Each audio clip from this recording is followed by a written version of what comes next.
Après l'époque des compagnons, des tabi'in, il y a certaines mouvances, certains mouvements dans l'islam qui sont apparus. Ce qu'on appelle al-mutakallimun, ilm al-kalam, la théologie spéculative. Et cette théologie spéculative consistait à affirmer des points dogmatiques à partir de la raison, sans se fier aux textes religieux. On a vu aussi apparaître des sectes, al-asha'ira, avant eux al-mu'tazila, avant eux al-jahmiya. Toutes ces sectes-là sont considérées comme faisant partie de la grande famille appelée ilm al-kalam, al-mutakallimun, la théologie spéculative.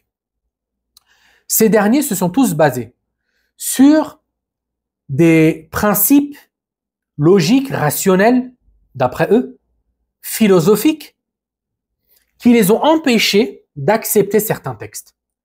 Car ils ont accordé préséance à leur raison sur les textes religieux. Ce qu'on appelle taqdim al-aql ala al-naql. De ce fait, lorsqu'ils avaient certains textes religieux que leur raison ne pouvait accepter, ils étaient face à un dilemme de se dire comment faire. Ils avaient face à eux, où ils ont mis en place deux systèmes. Le premier consistait à rejeter les textes qu'ils pouvaient rejeter. Bien sûr, le Coran, ils ne pouvaient le rejeter, car son authenticité ne fait pas l'ombre d'un doute. Le problème, c'était dans les hadiths. Les hadiths concernant les attributs d'Allah, Azza wa Jal, etc. Ici, lorsque le hadith leur posait problème, ils ont recouru à une des premières voies, qui est le rejet de ce hadith. Comment ils ont rejeté ce hadith? En prétendant que ce hadith n'a pas été rapporté par un nombre de transmetteurs suffisant. De ce fait, nous n'acceptons ce hadith. Ils ont dit, les textes rapportés de manière isolée ou par un seul transmetteur, dans le dogme, dans l'aqidah, on ne les accepte pas.